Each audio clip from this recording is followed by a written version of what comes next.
Um, like even though if it is for 15 minutes, it's kind of sleepy afternoon after the lunch. So then let's say I just wanted to have you a taste of this glimpse of insight.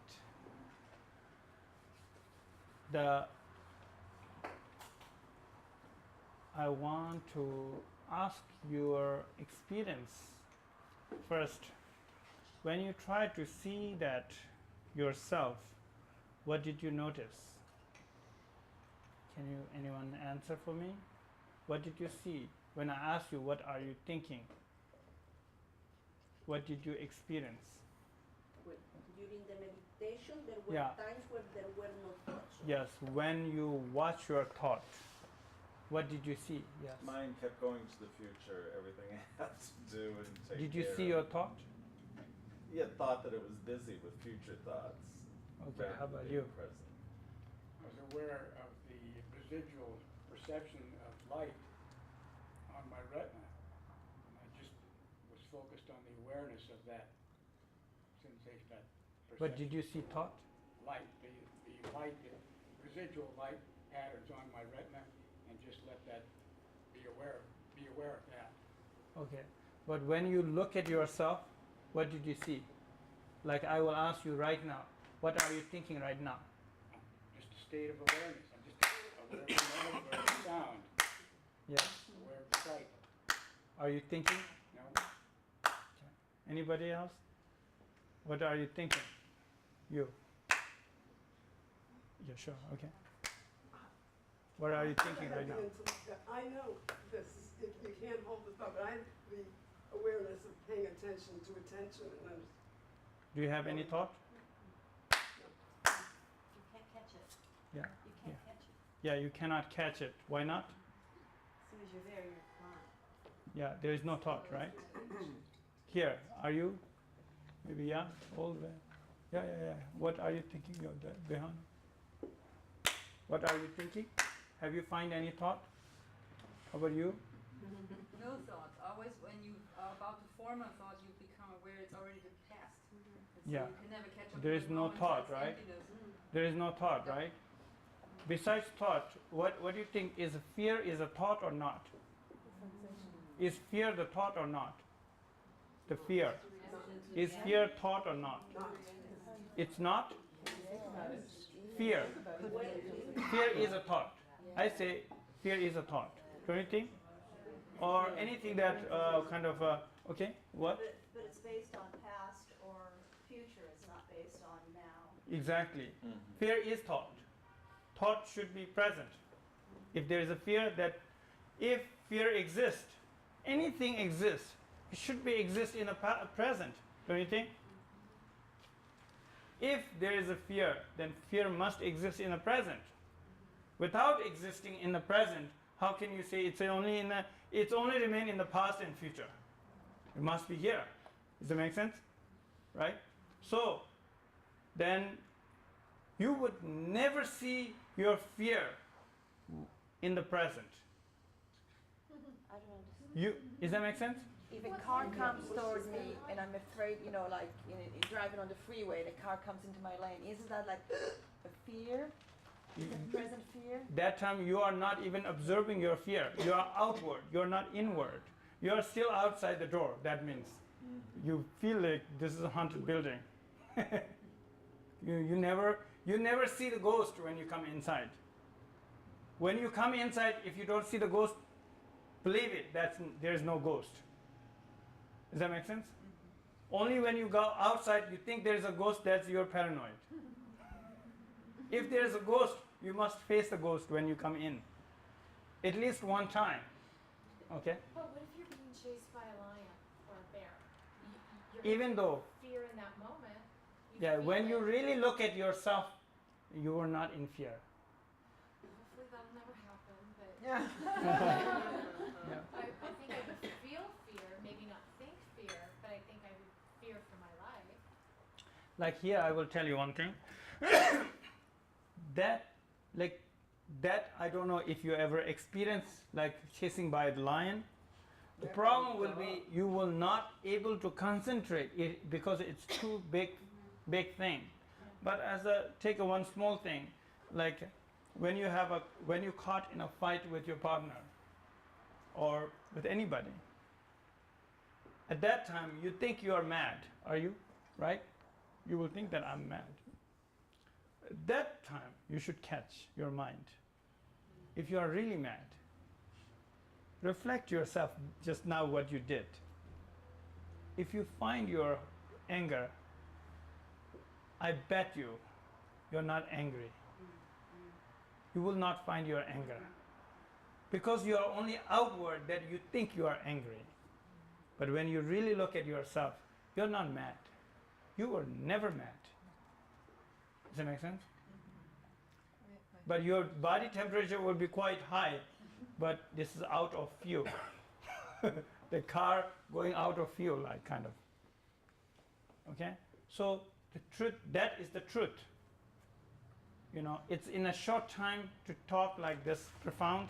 It's a little hard, but long story in short, that you are enlightened being.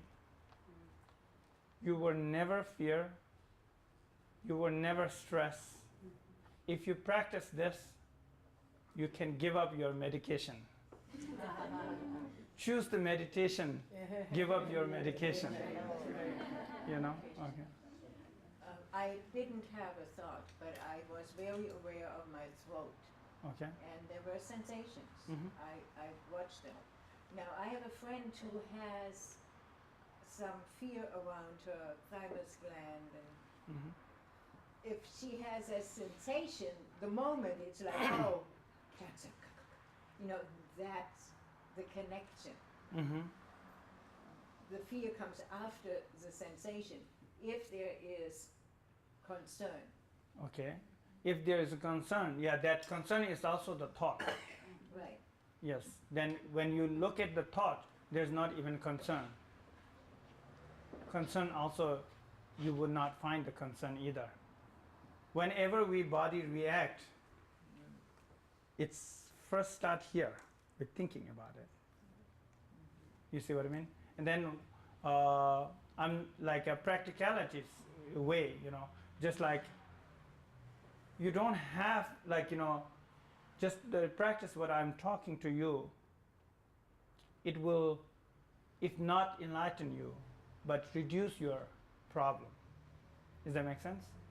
It will reduce definitely your problem. The more you're familiar with this, it's not just like one-time experience will solve the problem. Just like one time coming into the building would not solve the problem. You have to come over and over, over and over, over and over.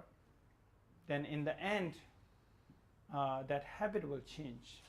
That habit of thinking there's something wrong will change.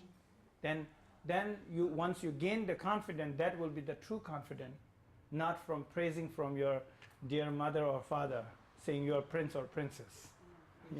That is a beautiful compliment, but just a beautiful word, but you did not really see who you are.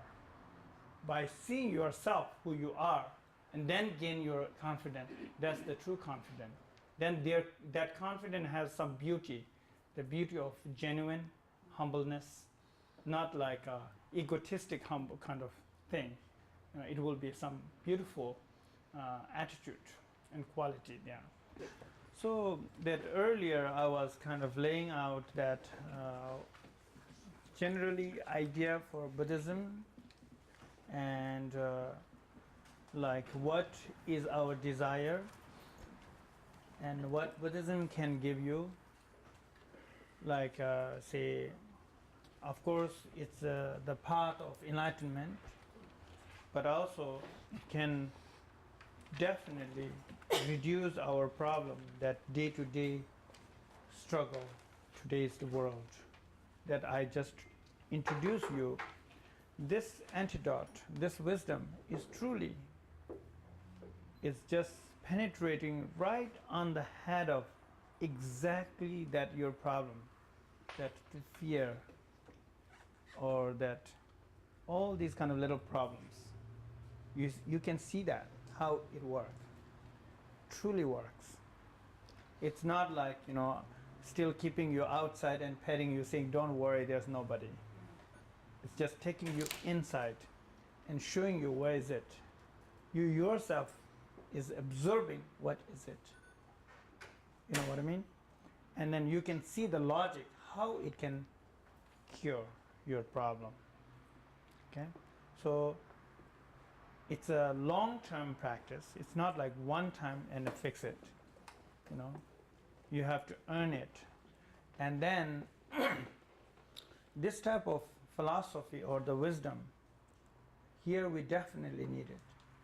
And especially for generations after, generation.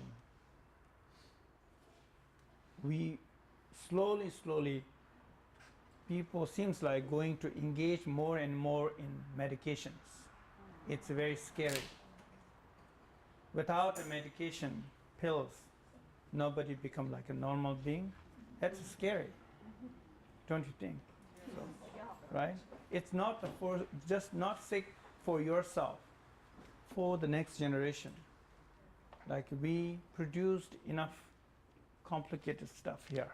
Now let's keep this, preserve this wisdom for the next generation. And then the more we think the phenomena is real, the more the problem will come. Let's say, appearance-wise, it's very real. And whatever you think, if you start to grab that is real, you start thinking that is, like when you think whatever the thought you have, if that thought remain very solid, it's a problem. Let's say that when you were meditating right now, you may thought, oh, I was not meditating good enough.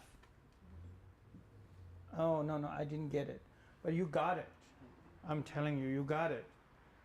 That during your meditation and when you were not meditating, the differences between that thought, these two thoughts, when you are not meditating, your thoughts were consistent. Like say,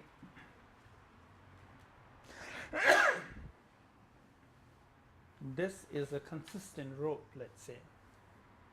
It can tie me. It can prison me because of consistent. If you chop this in 100 pieces, it will not disappear, but it cannot prison you. Does that make sense? Yes. When you are not meditating, your thoughts were consistent. Let's say you were thinking of your boss, or you're thinking of your job, or you were thinking of whatever that stressful thought you have.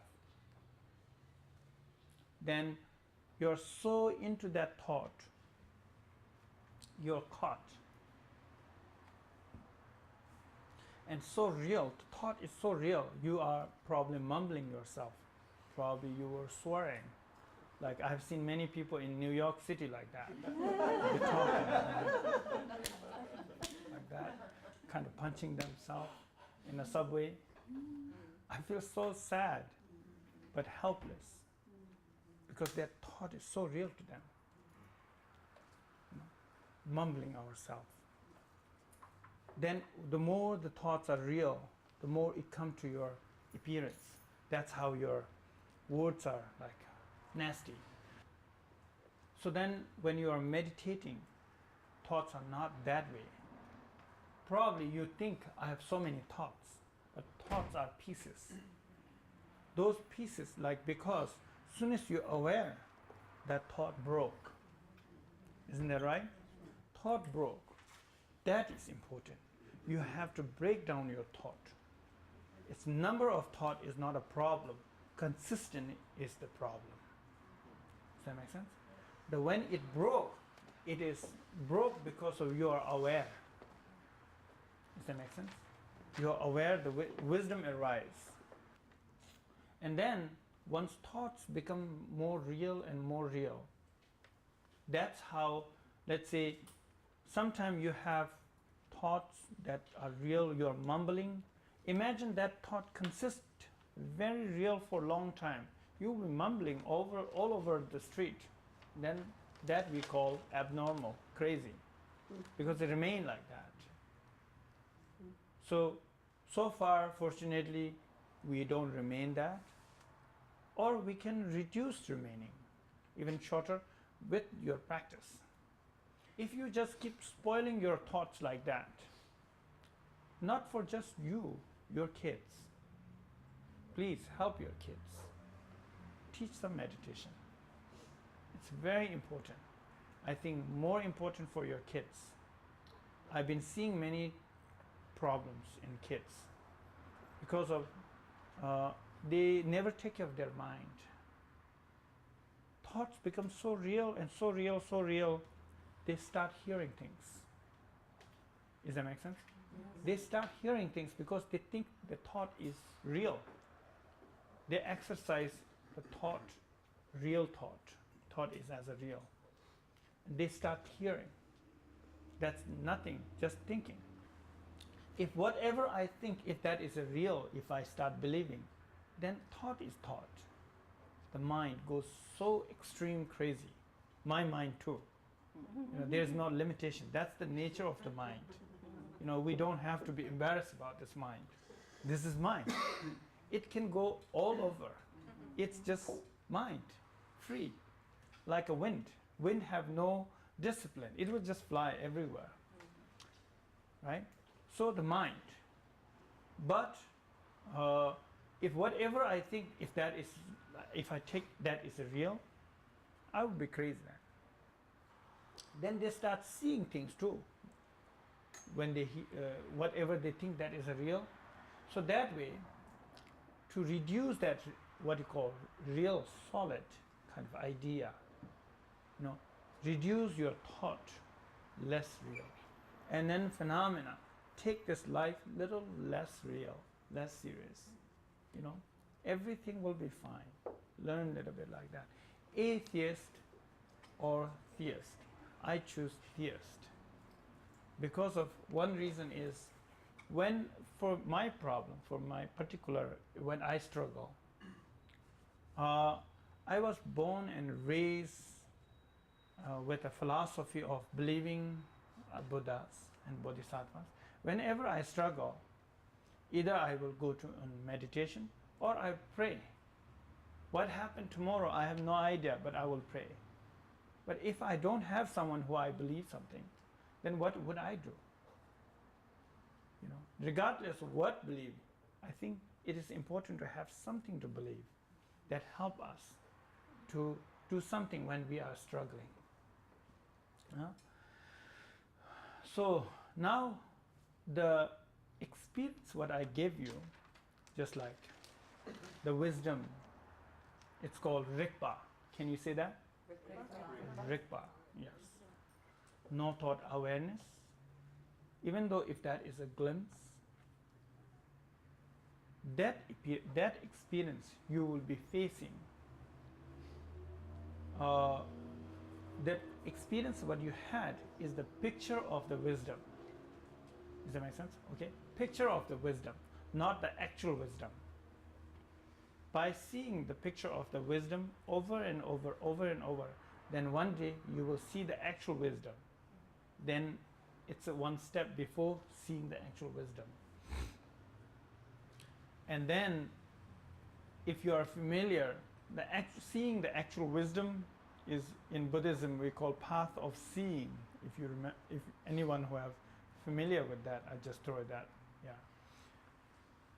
But here, picture of the wisdom is so important to experience. The best, you probably will see the actual wisdom in this life. If not, at least when you die. All sentient beings must face seeing the actual wisdom when they die. Then those who have some experience to see the picture of the wisdom, then when they face the actual wisdom, they just connect like this. If they have no familiarity with the picture of the wisdom, when they see the actual wisdom, that's a state of ignorance. Like if I show you my parents' picture over and over, and one day you bump in each other in India or somewhere, and you say, oh, this is just parents. Like, you know, you can just recognize. Kind of like that, probably. So now I'm slowly kind of taking you to the death and dying kind of practice. So to meditate on this right now, what I gave you, it's just because of time is too short. Usually it is a long process, but I just gave you anyway a small taste of that wisdom. And then let's say again that no thought awareness, if I tell you a little bit more about this before we talk on that. The no thought awareness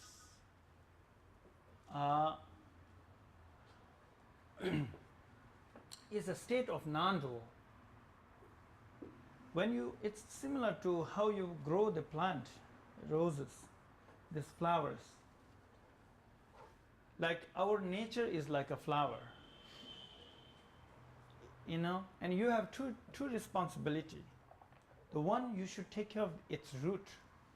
Another one, you should protect when it was growing. On the right temperature, nice, good fence or everything, you know, you have to protect it. You have to protect this. Similarly, we have two responsibility with our nature. During the meditation, during the post-meditation. During the meditation, you have to observe your wisdom. That's the root. You are feeding the root with the water. The no thought awareness. The no thought awareness is the food for your own wisdom. If I talk to you more like a chemical wise, the no thought and then awareness, there are two aspects. The no thought is the chemical which sort of like transform or reduce, sort of like that chemical. That will reduce or the transform our negative emotions. The no thought or that habit will change. When you see thought, where is my fear? I'm not seeing thought. I'm not seeing fear. It kind of get rid of your old habit of fear. It has the power of kind of transforming.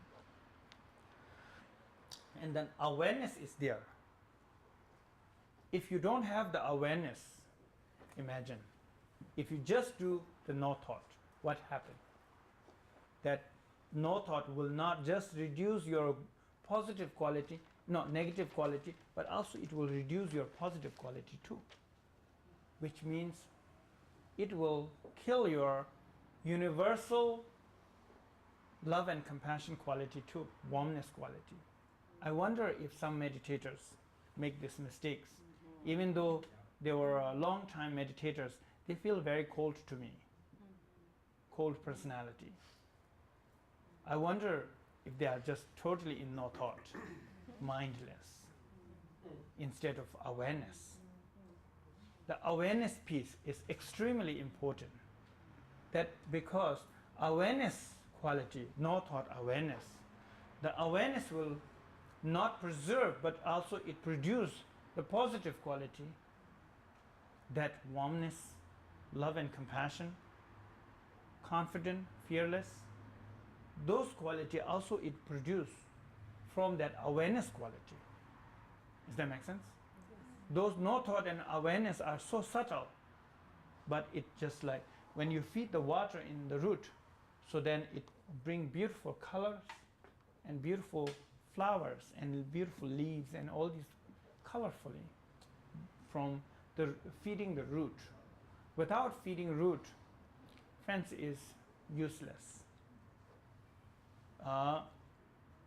With the beautiful fence, also without giving food anything in the root, it's also useless. So then now that's the meditation feed your root. But what about the post-meditation?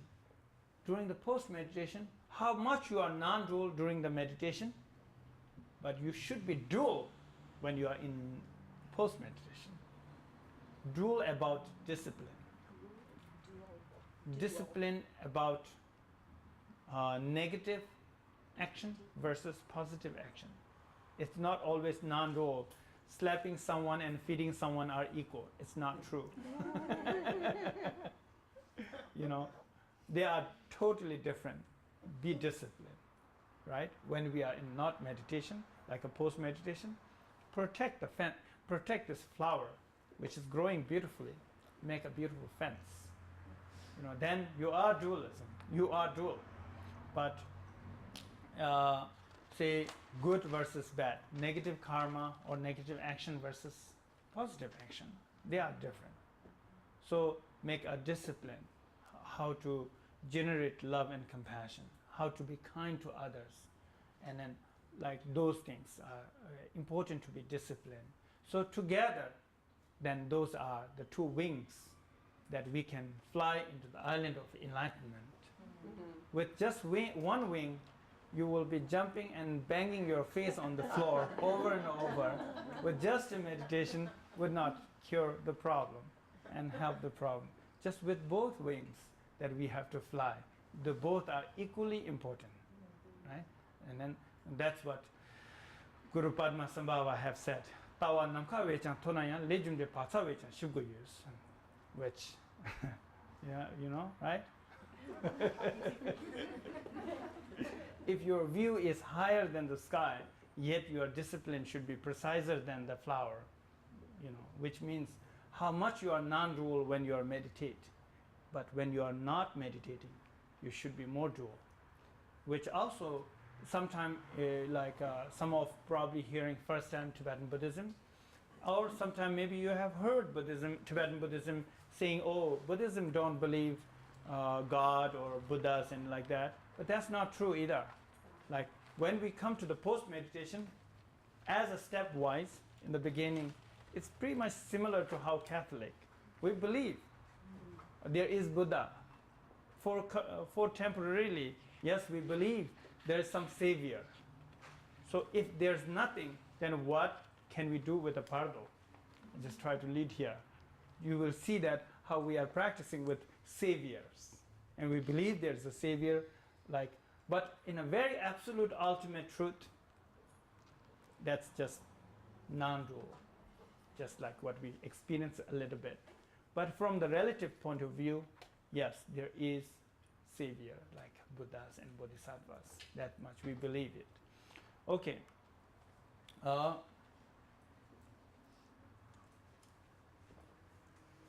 So now, this no thought awareness. This no thought awareness meditation, like when you have a glimpse of insight, this insight you have to be more familiar. The best would be to enlighten, at least reduce some stress and some problem. And then now say, how do we help? Okay, if you are dying yourself, what it would work is like, you know, you are in the bed and then you are dying, and then that meditation also, every time when you meditate, you are practicing your death. Okay? Here I will tell you how it is similar or same. When we die, this body is compounded by 5 elements. The earth, water, fire, wind, and space. These are the 5 elements. And then these 5 elements, the flesh and bone, these are the earth. And then blood, and they are also like water. Isn't that right? 80% of the body is the water, I heard. So water. And then, of course, heat, fire. And then there's a breath, which is wind. And the mind itself is the consciousness, is the space. So now, to die, these all need to dissolve. These have to be dead. So now when we die, often people when they die, they become very weak in the bed. They're just feeling very drawn, and then, you know, and then they feel very weak, that means they are dissolving their earth element. And then related to your meditation, when you meditate, you feel like spaciousness. Do you? When you sit, you feel like empty. That's also related. Those who are a practitioner, good practitioner, when they die, they feel like spaciousness, that feeling. But those who are non-meditator, they feel like weak. That weak feeling and then empty feeling are kind of the same thing. Does that make sense? It's a dissolving the body. And then also water element dissolve from the body, where our kind of, when we meditate, I'm not so familiar, but I believe if someone who have a blood pressure or any kind of blood circulation have a problem, that meditation must help that kind of settling the blood, which affecting the water element here. And when we die, and also there's some blood circulation is kind of slowing down. And then also heat element, the fire element. When we die, that like some people who are in the bed, they are very kind of cold. No matter how much blanket you put on or how much the temperature you heat up, it's externally feeling hot, warm, but internally they lost the heat. That is the fire element is losing. But when we meditate, we hardly feel any temperature if you are totally in the concentration. You know, lung, and then breath. When you meditate properly, your breath is quite calm. Hardly you are breathing anything like that. But when we die, there are two breaths. External breath and internal breath. External breath is like a horse. The consciousness, the mind is like a horse riding. And then the mind is riding that breath. When it is breathing external, there's all lots of thoughts, negative thoughts or those thoughts. The one the breath slowing down, then actually there's external breath and internal breath. And then also like right brains people, of course they will be easily accepting there's channels, but left brain people are hard to accept the channel. But the channel, I believe channel, like say channel is maybe very much like a TV channel or internet channel. Like it's not a visible but a very powerful phenomena which makes vision clear or unclear. Similarly, in our body there's also channel like that. So when the external channel, where breath goes externally, and then internal channel, when our breath slow down, then the breath slow down from the external channel, but it merge into the inner channel from navel, 4 fingers below the navel, through all the way to crown chakra. The crown chakra is 8 fingers behind your hairlines here. That's the center. So there is one channel. That channel looks like externally very white. Internally the skin is so red, like blood red. And then space itself is like a blue, sky blue. And then channel, and then the deity, and then a wisdom, right? The non-dual wisdom. Non-dual wisdom is so profound, so subtle, hard to grasp. And then channel, one step before, little easier to grasp. It's little dualism, but very close to that wisdom. But even more coarse is the deity, the Buddha's images. So these are like one step to get to the very profound non-dual wisdom. Many people cannot relate the non-dual wisdom.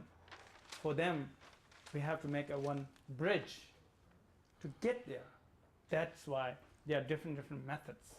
Those are like a deity's body or the channel. So, but the ultimate goal is that non-dual state. But and then now, when who are dying, someone dying, the best would be in the lifetime, someone who recognized the actual wisdom instead of just the picture of the wisdom. If they recognize it, they are kind of like, say, enlightened being. Then they just perform all the miracles. If they recognize that actual wisdom during the lifetime. If they don't, by the time of the death, there's a second method. It's called Poa, if you are familiar with that. Poa. Poa is a beautiful kind of a philosophy in Tibetan Buddhism. It's kind of ejecting the consciousness from this body to heaven, like a pure land we call. And then we train that how to practice that consciousness ejecting. So when we practice this, and then we actually 3 days, particularly in my lineage, my teacher's lineage, we do for 3 days training, which I just done in Boulder. Like we meditate and there's some practices. So here, often this very crown chakra, often it make one little hole there by your meditation, or at least it will make itching, like itch. With a right form of practice, definitely it will itch for sure. But I don't know if right now if we just do it for a little taste of that, like. And then if someone who died within that moment like of the dying, we often bring a teacher who we ask to transform that or eject that consciousness from the body to send to the Pure Land. So that's called Poa. And when we do it, like there's a prayer, like, and then there's a central channel, like external white, like just I will give you a taste like right now. See if you get some taste, we will see. Okay, sit straight, and then visualize your central, your channel, from your crown chakra and from your below the navel chakra, the 4 fingers below. There's a one white pipe that externally very white, internally it's very red, and then space itself is very blue. Okay, and then here at the heart you have your consciousness like a white bindu, very white sphere, circle bindu, like a bead, white. That is your consciousness. And above your head there's a Buddha's feet to close it right now.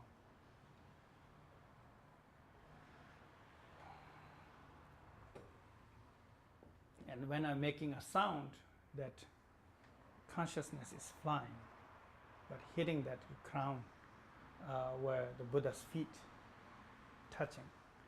Visualize that one when I do this chant.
Hik ka. Hik ka. Hik ka. Hik ka. Hik ka. Hik ka. Hik hik ka.